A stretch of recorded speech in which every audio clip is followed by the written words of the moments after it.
इस वीडियो में बात करते हैं उत्तराखंड की हिस्ट्री की, पॉलिटिकल हिस्ट्री की। सबसे पहले शुरुआत करते हैं ब्रिटिश एरा में, क्योंकि ये पूरा part Garhwal region, Kumaon region and even today's UP was part of United Province British rule के अंडर।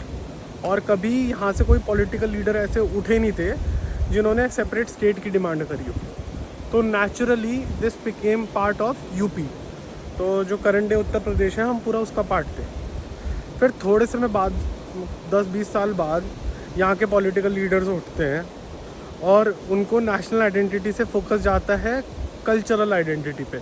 यार जो पहाड़ का कल्चर था वो तो लखनऊ से चलने वाली सत्ता को समझ में ही नहीं आ रहा है, उनको हमारी ज़रूरत ही समझ में नहीं आ रही है। देन दे स्टार्टेड डिमांडिंग कि हाँ यार, हमें कुछ सेपरेट स्टेटहुड चाहिए। पर अभी भी इस मूवमेंट में इंटेलेक्चुअल्स ही पार्टिसिपेट करते थे, इंटेलेक्चुअल्स, टीचर्स, ठीक है। जो मासेस थी वो इन्वॉल्व नहीं हुई थी। एक पॉलिटिकल पार्टी बनती है उत्तराखंड क्रांति दल, जिसका सोल मोटिव यही था कि हमें चाहिए सेपरेट स्टेटहुड।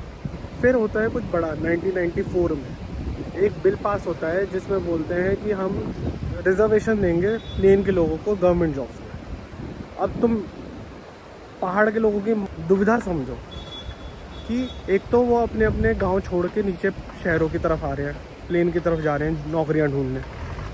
दूसरा, तुमने ये एक रिजर्वेशन लिया है, तो इससे बिल्कुल ही मासेस तक ये मूवमेंट पहुंच जाता है। नैनीताल, अल्मोड़ा, देहरादून, हर जगह लोग सड़कों पे उतर जाते हैं। और फिर यहाँ के जो लीडर्स थे, they start moving towards Delhi कि हम अपनी डिमांड्स लेकर दिल्ली की तरफ जाएंगे। 2 अक्टूबर 1994 को यहाँ से लोग पीसफुली मार्च करते हुए जा रहे थे गांधी जयंती के दिन। उनको रोक लिया जाता है मुजफ्फरनगर में रामपुर तिराहा पे, और police openly fired on those people. Peacefully protesting people पे ओपनली फायर किया जाता है।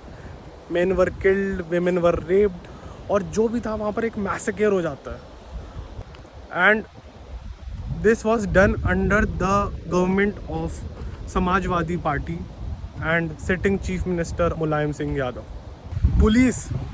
Police was involve in this, the political parties were involve in this. Police ने बोला है कि हमें ऑर्डर्स मिले थे। तो ये गुंडा राज जो था, क्योंकि उनको चाहिए नहीं था कि उत्तराखंड अलग हो जाए, उस चक्कर में इन्होंने लोगों को मार दिया। और उसी इंसिडेंट ने नींव रखी जो प्रेजेंट डे उत्तराखंड है उसकी।